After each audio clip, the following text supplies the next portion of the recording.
देश के समस्त याची भाई और बहनों को जय हिंद। मित्रों, आज ऑडियो में सिर्फ दो विषय पे ही चर्चा होगा। नंबर 1 याचिका के बारे में और नंबर 2 जो हमारा आपका माननीय सर्वोच्च न्यायालय दिल्ली में अगला सुनवाई 18 नवंबर को एक महत्वपूर्ण आर्गुमेंट होने वाला है, उसके बारे में जानकारी देना ही आज का ऑडियो करने का मुख्य उद्देश्य है। मित्रों, प्रदेश के काफी हमारे याची भाई बहन नाम को लेके, याचिका को लेके सस्पेंस में है, तो सबसे पहले हम याचिका के बारे में ही अवगत कराना चाहते हैं। मित्रों, हमारे द्वारा संघर्षशील टीम के द्वारा माननीय सर्वोच्च न्यायालय दिल्ली में अभी तक 3 एसएलपी दाखिल किया गया है, जिसका diary number first SLP 22731, second SLP 22797 और थर्ड अंतिम एसएलपी 25833 है डायरी नंबर। मित्रों, नाम शो करने को लेके काफी हमारे याची भाई बहन सस्पेंस में हैं। मित्रों, आप लोगों को याद दिलाना चाहता हूं, जो हमारे द्वारा संघर्षशील टीम के द्वारा फर्स्ट एसएलपी शिवम द्विवेदी जी के नाम से डाला गया था, जिसका डायरी नंबर 22731 है। आपने देखा होगा जब हमारा मैटर 22731 रजिस्टर्ड हुआ था बिना एसएलपी नंबर के, उस समय सिर्फ शिवम द्विवेदी जी का ही नाम शो कर रहा था। जैसे ही सुनवाई पूर्ण हुआ, केस में नोटिस हुआ, तत्काल आपने देखा होगा 11 याचियों और 220 रिस्पोंडेंट का नाम शो करने लगा। तो नाम को लेके आप जरा सा भी सस्पेंस में ना रहिए। 2 दिन आगे या 2 दिन पीछे शो करेगा। न्यायालय का एक नियम होता है, एक रेगुलेशन होता है, जिसको हर एक को पालन करना पड़ता है। आप न्यायालय का शरण लिए हैं तो सब रखना पड़ेगा। हमारे आपके भावनाओं से कार्य नहीं होता है। न्यायालय का एक रूल रेगुलेशन होता है, जो आपको हमको उसका पालन करना होगा। आपसे हम बहुत पहले ही अवगत करा चुका हूं कि किसी भी याची भाई बहन के साथ गलत नहीं होगा जो संघर्षशील टीम से या मुझसे जुड़ा हुआ है। मित्रों, हमारे द्वारा 1500 से अधिक अभ्यर्थियों का नाम माननीय सर्वोच्च न्यायालय दिल्ली में दाखिल किया गया था, जिसका नाम आज काफी संघर्ष के बाद रजिस्टर्ड हो चुका है। जिसका जो सेकंड हमारा एसएलपी रजिस्टर्ड हुआ है, जिसका डायरी नंबर 22797 है, और तीसरा और अंतिम जो हमारा डायरी नंबर एसएलपी डाला गया था, उसका डायरी नंबर 25833 है। दोनों रजिस्टर्ड हो चुके हैं। फर्स्ट एसएलपी में लगभग 11 अभ्यर्थियों का नाम दिया गया था। सेकंड एसएलपी जिसका डायरी नंबर 22797 है, 500 से अधिक अभ्यर्थियों का नाम गया है। और थर्ड और अंतिम एसएलपी जो 25831 है, उसमें 1000 से अधिक अभ्यर्थियों का नाम गया है। लगभग जितना भी पीडीएफ फाइल डाला गया था ग्रुप में 1500 से अधिक अभ्यर्थियों का, सबका नाम भेजा गया है। पैसे के वजह से किसी का नाम छोड़ा नहीं गया। आपने 500 दिया, 1000 दिया या 1500 दिया, सबका नाम माननीय सर्वोच्च न्यायालय दिल्ली में रजिस्टर्ड करा दिया गया है। सबका याचिका दाखिल करा दिया गया है। मित्रों, अब किसका क्या डायरी नंबर है, इसको लेके काफी सस्पेंस में होंगे। आप ग्रुप में लगभग 1500 से अधिक अभ्यर्थियों का पीडीएफ फाइल प्रोवाइड किया गया था। आप जिसका नाम 1 से लेके 11 तक था, उनका डायरी नंबर 22731 है। जिसका नाम 11 से लेके 500 से 510 तक है, उनका डायरी नंबर 22797 है। जिसका नाम 510 से आगे है, उस समस्त अभ्यर्थियों का डायरी नंबर 25833 है। तीनों डायरी नंबर रजिस्टर्ड हो चुका है और तीनों हमारे एसएलपी का सुनवाई 18 नवंबर को होना कंफर्म है। उस पे लेटर भी लगा दिया गया है, जिससे हर हाल में 18 नवंबर को सुनवाई हो। इसका मेन कारण है, संघर्ष किया गया है काफी, कि 18 नवंबर को कुछ भी हो सकता है। ऑर्डर आए तो कोई भी हमारा याची भाई बहन, उससे उनके भविष्य पे कोई फर्क ना पड़े, हर हाल में उनको लाभ मिले। इसीलिए आपने पैसा खर्च किया है, याचिका दाखिल करवा रहे हैं, तो आपका काम समय से होना चाहिए। पूरी कोशिश किया गया लगातार 2 से 3 दिन से, इसीलिए संघर्ष किया गया कि जिससे सबका सुनवाई 18 नवंबर को हो सके। इसमें कामयाबी मिल चुका है। रही बात नाम शो करने का, 2 दिन आगे या 2 दिन पीछे करेगा, जैसे शिवम द्विवेदी में हो चुका है उसी प्रकार इसमें भी हो सकता है। वो रूल रेगुलेशन है, वो कोर्ट का मामला है, इसको लेके आप परेशान ना करिए और ना रहिए। मंडे को हमारा 1 दिन का वक्त है, पूरी कोशिश करेंगे कि उस दिन कामयाबी मिल जाए। तो याचिका को लेके आप परेशान न रहिए, सबका याचिका दाखिल करा दिया गया है। तीनों डायरी नंबर आप अपना नोट कर लीजिए, वैसे तो बता ही दिए। पहला डायरी नंबर 22,731, दूसरा डायरी नंबर 22,797, तीसरा डायरी नंबर 25,833 है। अब ये याचिका के बारे में आपको बता दिया गया, लेकिन जो हमारे आपके लिए मुख्य चीजें हैं वो सुनवाई, जो हमारा आपका 18 तारीख को एक विशेष हम कह सकते हैं हमारे भविष्य के लिए आर्गुमेंट होने वाला है। देखो मित्रों, आप हाई कोर्ट को समझने का भूल मत करिएगा, या कोई भी लीडर ये ना समझे कि हाई कोर्ट के तरह पास ओवर हो जाएगा और कुछ समस्या नहीं होगा। यहां कुछ भी हो सकता है। एक बार जज फाइल पढ़ के आ गए तो हर हाल में आर्गुमेंट होगा, इसे कोई रोक नहीं पाएगा केस को डिसाइड होने में। कुछ भी हो सकता है। अब नोटिस होने में 5 से 10 मिनट का वक्त लगता है, लेकिन फाइनल आर्गुमेंट लगातार चलता है। 1 दिन भी लग सकता है, 1 घंटा भी लग सकता है, और दूसरे दिन भी लगातार कंटिन्यू चल सकता है आर्गुमेंट। तो इसको लेके हमें आपको तैयार रहना होगा और सतर्क रहना होगा स्टेट से। अब कई चीजें सस्पेंस में है, सुनवाई होगा कि नहीं होगा। लगातार माननीय सर्वोच्च न्यायालय दिल्ली के कई एवार के संपर्क में हूं, वार्ता चल रहा है। मुख्यालय के भी संपर्क में है, कई अधिकारियों के चल रहा है, लेकिन सस्पेंस बरकरार है, क्लियर नहीं हो पा रहा है। अब क्या हो सकता है 18 तारीख को? स्टेट या तो चाहेगा कि डेट को आगे ले जाया जाए, 1 सप्ताह 2 सप्ताह या जो भी वक्त मांगे, उसके लिए हर हाल में 24 घंटा या 48 घंटा पहले लेटर इशू करना होगा। समय के लिए फाइल में लगाना होगा, जिससे जज साहब फाइल को पढ़ के ना आए, स्टडी करके ना आए। एक बार फाइल को पढ़ के आ गए, फिर स्टेट नहीं, कोई नहीं रोक पाएगा। दूसरी बात, सरकार को या स्टेट को हर हाल में 24 घंटा से या 48 घंटा पहले या तो काउंटर फाइल करना है तो काउंटर फाइल करना होगा।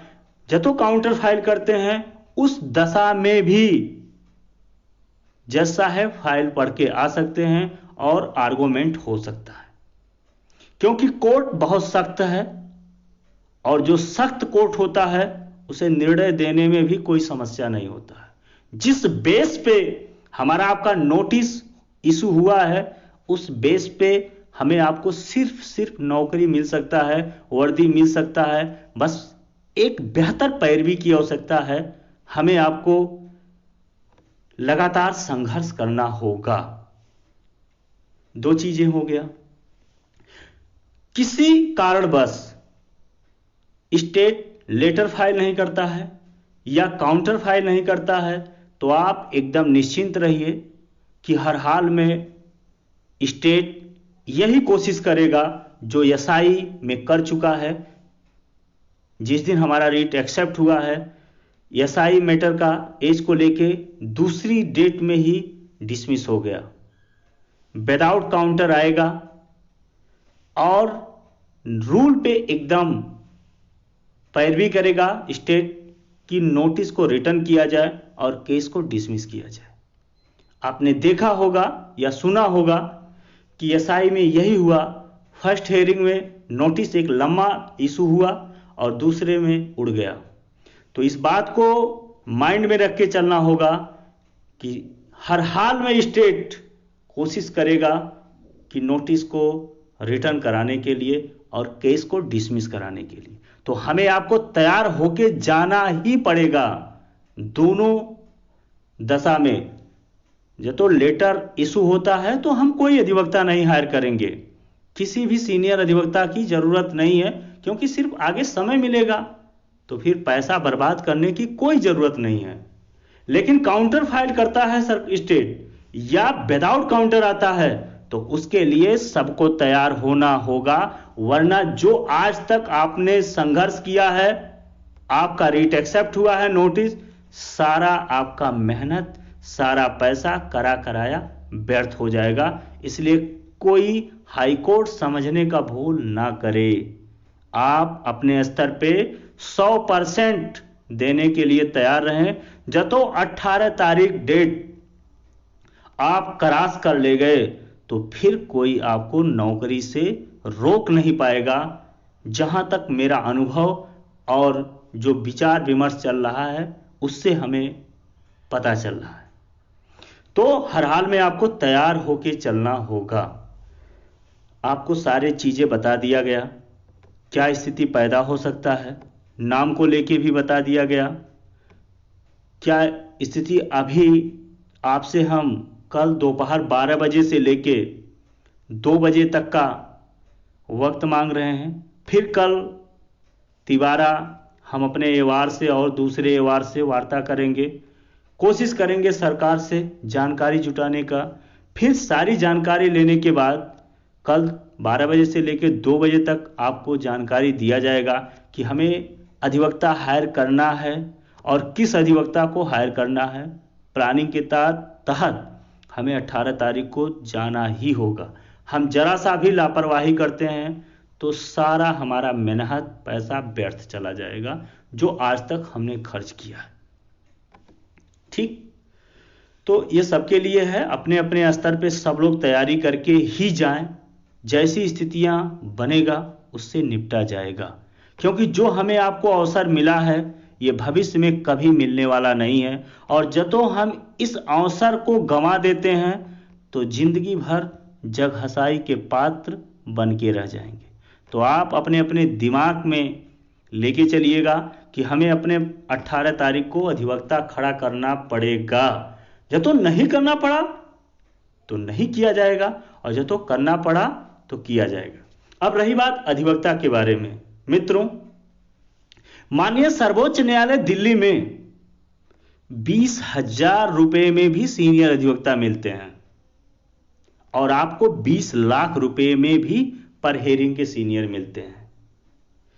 लेकिन जो मेरा मानना है और जो मेरा अनुभव है, माननीय सर्वोच्च न्यायालय दिल्ली में जब तो आपको केस को जीतना है तो उच्च कोटि के ही अधिवक्ता को रखना पड़ेगा, चाहे वो सॉलिसिटर जनरल हो, चाहे वो अटॉर्नी जनरल हो, चाहे टॉप 10 के अधिवक्ता हो, लेकिन उच्च कोटि के ही अधिवक्ता को खड़ा करना होगा।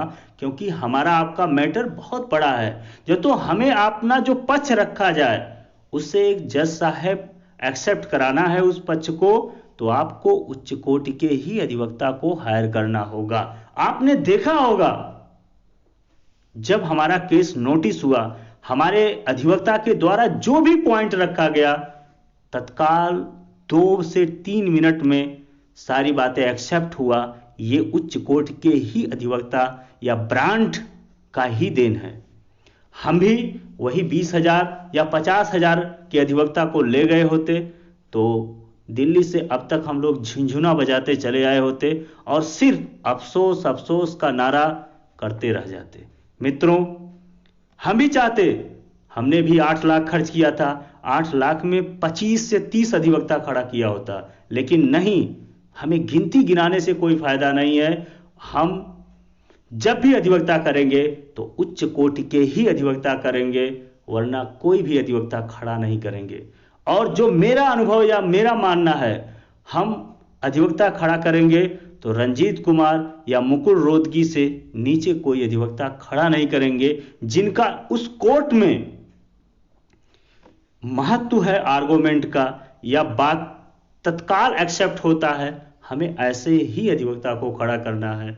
बाकी न्यायालय में बहुत अधिवक्ता हैं, 20,000 रुपये से लेके 20 लाख तक पर हेयरिंग के। तो बाकी जो भी बातें हैं कल आपको 12 बजे से लेके 2 बजे तक आपको अवगत करा दिया जाएगा, लेकिन हमें आपको तैयार रहना होगा। जो अवसर मिला है उसे हर हाल में भूनना होगा। 1500 200 बहुत आएंगे, बहुत चले जाएंगे, लेकिन जो ये वक्त मिला है वर्दी लेने का, ये जीवन में कभी आएगा नहीं। तो आप लोग ध्यान में रखिए, आपने 500 दिया, 1000 दिया या 1500 दिया, उसी पैसे में 8 लाख का अधिवक्ता खड़ा किया गया और उसी पैसे में से सभी अभ्यर्थियों का याचिका दाखिल किया गया। आपने काफ़ी अभ्यर्थियों ने नहीं दिया, उनका भी नाम छोड़ा नहीं गया। तो संघर्षशील टीम से जितने भी डॉक्यूमेंट आए थे, किसी कारणवश उनका पैसा नहीं आ पाया था, उनका भी याचिका दाखिल करा दिया गया। तो आप लोग परेशान न रहिए। आगे आपको कल 12 बजे से लेकर 2 बजे के बीच में और भी जानकारी दे दिया जाएगा कंप्लीट कि हमें आगे क्या करना है। आप सभी याची भाई बहन तैयार रहिए, एक मन से लड़ाई लड़ा जाए, क्योंकि जो अवसर मिला है, जस अपजस परिणाम ये ईश्वर के बस में है, हमारे आपके बस में नहीं है। लेकिन कोशिश, संघर्ष ही परिणाम में तब्दील होता है। तो मित्रों, लगभग 3528 वैकेंसी हैं और उससे काफ़ी कम माननीय सर्वोच्च न्यायालय दिल्ली में पार्टी बने हैं। हमारी पूरी कोशिश रहेगा कि जो भी माननीय सर्वोच्च न्यायालय दिल्ली का शरण लिया है, कोई निराश लौट के ना जाए, क्योंकि यहाँ नेम बनते हैं और नेम बिगड़ते हैं। तो मित्रों, आप लोग एक साथ जितना संभव हो उतना प्रयास कीजिए और सहयोग करिए, जरूर वर्दी मिलेगा। आप लोग निराश न रहिएगा, क्योंकि लगातार 3 वर्षों तक संघर्ष किया गया है जो परिणाम में तब्दील नहीं हुआ है। लेकिन ये माननीय सर्वोच्च न्यायालय दिल्ली है, यहाँ से काफ़ी लोगों को वर्दी मिला है, चाहे वो पुलिस विभाग के हैं, चाहे वो टीचर के हैं, और काफ़ी पार्टियों को राहत मिला है। वैसे हम लोगों को भी मिलेगा। बस एक साथ संघर्ष करने की ज़रूरत है और आपके लिए हर स्तर पे लड़ाई लड़ा जाएगा।